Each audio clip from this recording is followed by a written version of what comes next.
At my birthday celebration, I presented my fiancée with a gift. She unwrapped it in front of her circle of friends and quipped, "This is exactly why I can't wait to upgrade." Her friends all tittered in response. I simply smiled, blew out the candle on my cake, left the dessert untouched on the table, and exited the scene. Exactly 1 week later, she arrived unannounced at a completely different apartment. All right, Reddit, I've been quietly reading your threads for years, but the past month of my life has spiraled into such an astonishing, cinematic catastrophe that I feel morally obligated to share the full saga with the internet. And the best part? I was the one piloting the train straight into the wreck. Everything reached its boiling point on my 35th birthday. And when I say my birthday, I'm using the term loosely.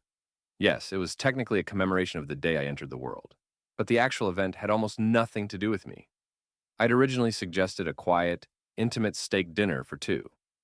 My fiancée, Sarah, countered with a 50-person cocktail soiree at our apartment. Our apartment, of course, being the one I paid for, and her friends, naturally being the 50 attendees. As usual, I lost that negotiation. The week leading up to the party, Sarah sat me down with the same grave, corporate expression a CEO wears right before announcing mass layoffs. "Babe," she began, "we need to talk about your birthday gift." I was baffled. "You got me a gift?" I hadn't seen any indication of that. She laughed, a lovely, polished sound that carried absolutely zero sincerity. "No, silly, the gift you're getting me." I just stared at her, waiting for the punchline to land. It never did. "You want me to buy you a gift? For my own birthday?" "Exactly," she replied, visibly relieved I was finally catching on.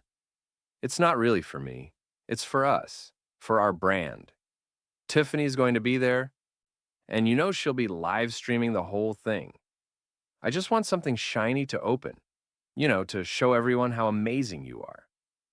Let me make this crystal clear. I am not a simp. I'm a professional crisis manager employed by a major international NGO. When earthquakes strike, floods devastate regions, or governments collapse into chaos, I'm the person they dispatch to bring order to the madness. I assess volatile environments, coordinate logistics in impossible conditions, and make decisive, rational choices when everyone else is losing their heads. My entire career is built on identifying and eliminating threats to a mission. For the past year, my personal life served as my mission's shore leave, a temporary respite.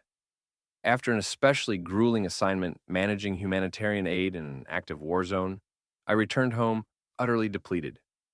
A few weeks later, I met Sarah. She was stunning, vivacious, and her most pressing daily dilemma was deciding which brunch spot offered the most Instagram-flattering lighting. It was ideal. Our relationship wasn't some grand romantic epic. It was more like a decompression chamber. I understood exactly what she was. She and her entourage, spearheaded by the eternally underwhelmed Tiffany, represented a textbook example of terminal superficiality. I wasn't building a future with her. I was anthropologically observing a foreign, frivolous culture while my soul recharged. I was paying for a front row ticket to a surreal, shallow documentary. So when she asked me to purchase her a gift for my birthday, I didn't even bother arguing. I simply logged it as another behavioral data point. "Okay," I said calmly. "I'll take care of it." The night of the party unfolded precisely as I dreaded. Our apartment was packed with Chads, Ashleys, and Tiffany's, all loudly debating topics of zero consequence. I played the dutiful host, smiling, nodding, while internally running mental simulations of refugee camp supply chains.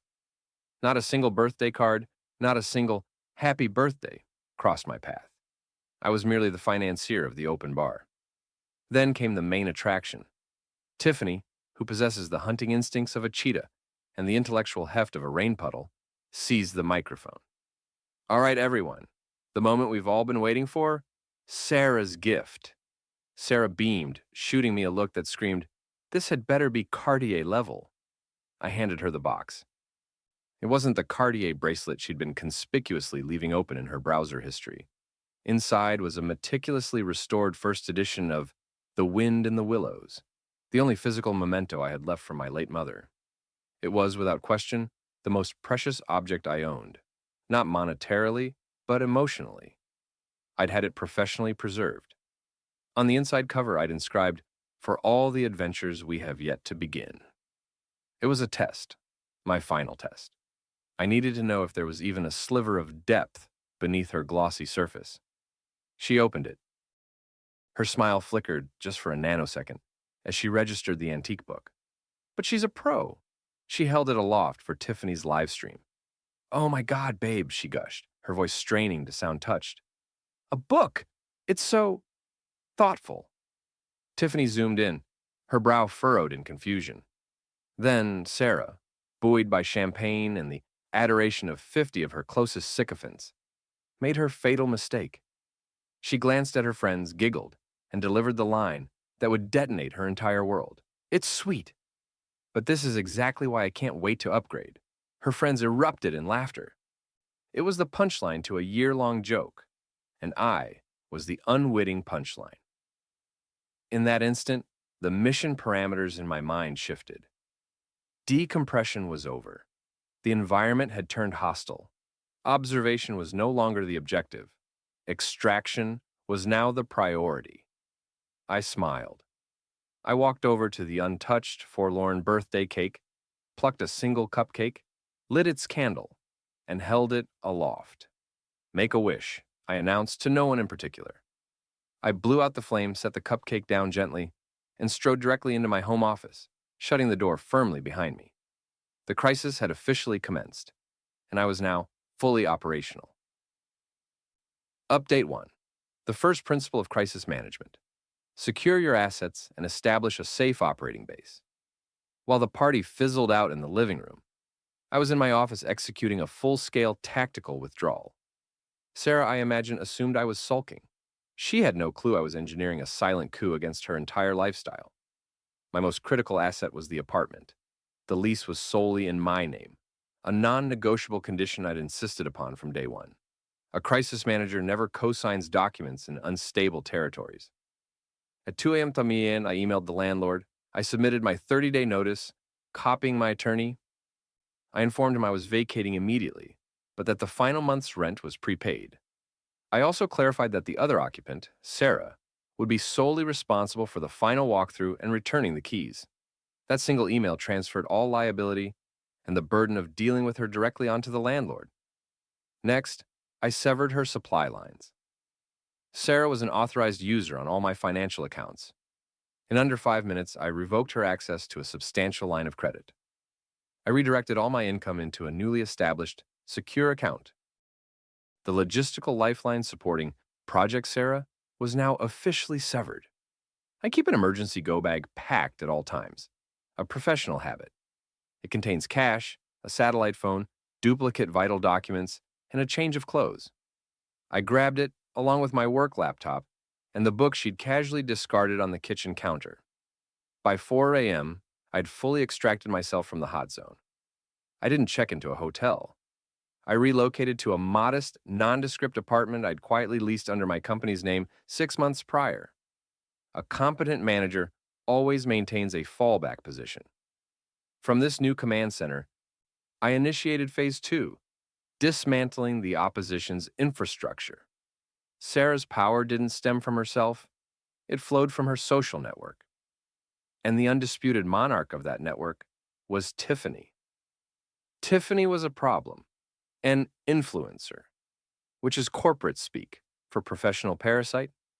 Her entire existence was a meticulously staged illusion, bankrolled by wealthy parents, and a revolving door of petty scams targeting small businesses. I knew this because, for the past year, I'd been treating her as a potential hostile agent. I'd done my reconnaissance. My profession has trained me to locate the fault lines in any system. Tiffany's greatest vulnerability was a charity she'd been promoting, a fake animal shelter, complete with a glossy website and stock photos of melancholy-looking puppies. A textbook grift. I spent the following morning assembling a dossier, a professional intelligence briefing.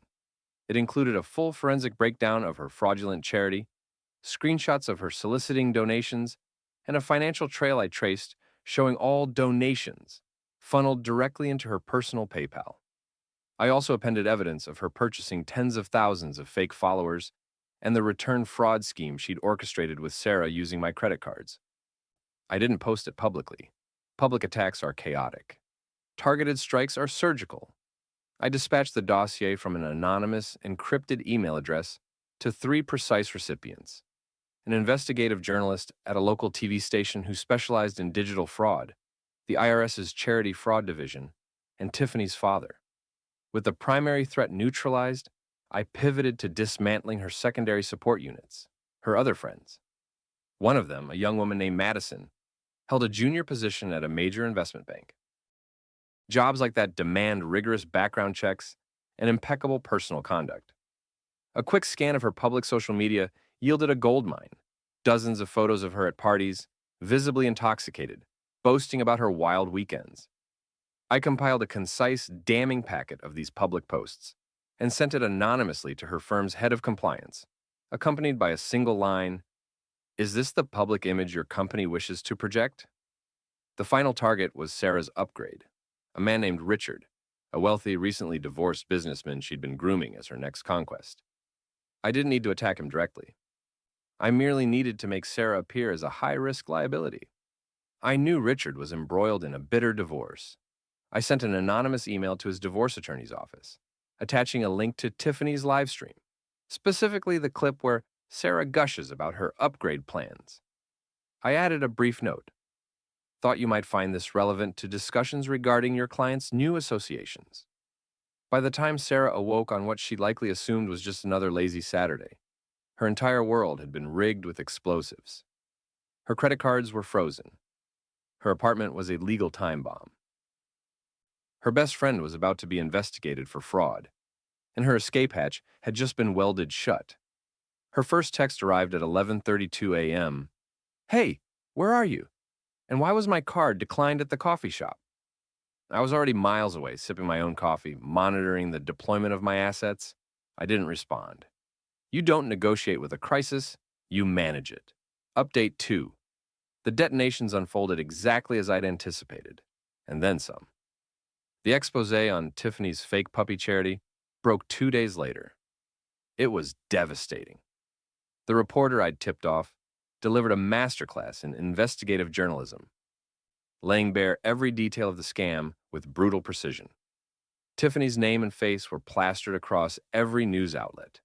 The IRS launched an immediate probe. Her father, a man who prized family reputation above all else, publicly disowned her.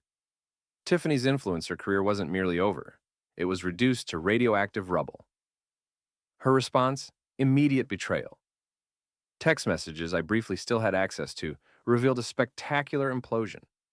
Tiffany blamed Sarah for everything: for introducing me into their lives, for being the one whose boyfriend's credit card funded their fraud. She threatened to expose Sarah's direct involvement to authorities to save herself. Their network of performative friendship collapsed into a gladiatorial arena of mutual backstabbing. Meanwhile, Sarah was spiraling through her own private inferno.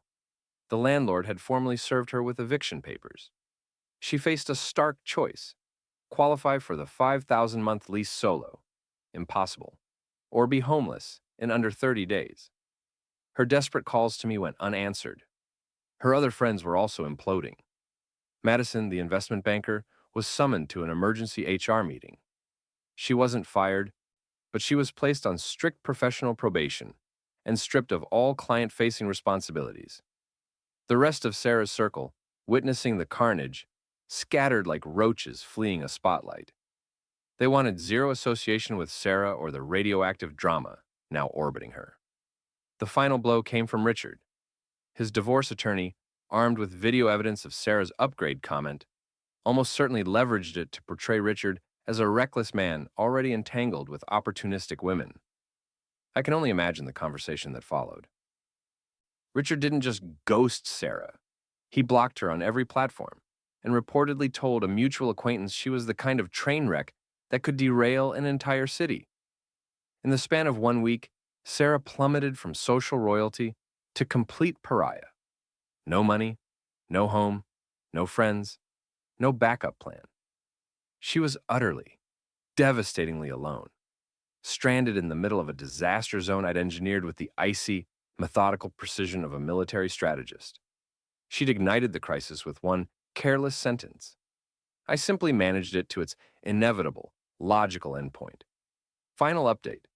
It's been 1 month since my birthday party. For weeks, I enjoyed total radio silence. I resumed my life, relishing the peace of my new secure apartment. I hit the gym, caught up on work, reread the book my mother gave me, A System Restore for My Own Spirit. Then, last week, she appeared. Not at my new apartment, at my office. She'd waited in the lobby for hours until I emerged at day's end. She looked shattered. The arrogance had evaporated. Her designer wardrobe now looked threadbare. She was a refugee from a nation of her own design. She launched into the predictable monologue. She was sorry. She'd made a terrible mistake. Her insecurity got the better of her. Her friends were toxic influences. She loved me. She wanted another chance. I let her finish. I didn't interrupt. When her words finally ran dry, I simply looked at her. "You still don't get it, do you?" I said, my voice low but unyielding. "You think this was about my feelings? You think I did all this because I was angry?" She just stared, tears welling. "This wasn't about anger, Sarah," I continued. "This was about risk assessment. My job is to enter chaotic, unstable environments and stabilize them. I identify the primary source of instability, and I neutralize it. For the past year, my personal life was my most volatile operational zone, and you were the epicenter of the chaos." I pulled out my phone and showed her a photo, a satellite image of a disaster zone I'd managed years ago, a town obliterated by a catastrophic mudslide. "This is what I do," I said. "I don't get emotional about the mudslide. I just build a new, safer place for people to live, far away from the danger." I put my phone away. "Your comment at the party wasn't an insult. It was a threat assessment. It was the moment I realized the situation was no longer tenable. You, Tiffany, your entire network. You were the mudslide. A slow-moving catastrophe, eroding everything in your path." "So I didn't just get mad and storm out," I said, locking eyes with her. "I did my job. I managed the crisis. I evacuated the critical asset, myself. I severed the resources feeding the instability, my money, and I dismantled the hostile infrastructure exacerbating the situation. Your friends, your laughable upgrade plan. This wasn't a breakup, Sarah. It was a strategic relocation of assets to a more secure position." The final horrifying realization washed over her face. She hadn't been dumped by a heartbroken boyfriend. She'd been professionally neutralized by a man who viewed her as nothing more than a problem requiring resolution. "But what am I supposed to do now?" she whispered. "I have nothing." "That's not true," I replied, turning to leave. "You have a profoundly valuable learning experience. You learned that some people aren't just pit stops on your journey to an upgrade. Some of us are the ones who decide where the road leads. And your road? It just circled you right back to square one." I left her standing on the sidewalk outside my office. I later heard she moved back in with her parents. She's working at a coffee shop now. Tiffany is drowning in legal troubles. The rest of her friends have vanished into the ether. The entire toxic ecosystem has been sterilized. My revenge wasn't a crime of passion. It was a masterpiece of cold, clinical, professional logic. She thought she was playing a social game. She never realized I was playing a game of survival. And in my game, I always control the terrain.